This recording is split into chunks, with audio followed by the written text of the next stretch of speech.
مجموعه داستان تاکسی سواری اثری از سروش صحت. این داستان راهبندان، پنجشنبه 18 اسفند 1390. ترافیک دیروز غیر طبیعی بود.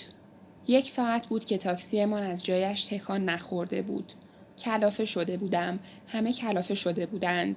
بوغ‌ها فایده‌ای نداشت. ماشینی حرکت نمی‌کرد، فقط اعصاب را بیشتر و بیشتر خرد می‌کرد. مردی که پیاده از لابلای ماشین‌ها می‌آمد، با صدای بلند گفت: بی خودی بوق نزنید، راه بسته است. راننده ماشین بغلیمان پرسید: چرا؟ مرد گفت: سر چهارراه یکی از بالای ساختمون میخواد خودشو بندازه پایین. کلی ماشین آتش نشانی و آمبولانس اومدن. پلیس هم راهو بسته. زنی که جلو نشسته بود پرسید: پیره یا جوون؟ مرد گفت: مثل اینکه جوونه. راننده گفت: ببین چطور مردمو اسیر کرده ها. مردی که عقب کنارم نشسته بود گفت: کسی که میخواد خودشو بندازه پایین که از این بازی‌ها در نمیاره، میندازه و خلاص.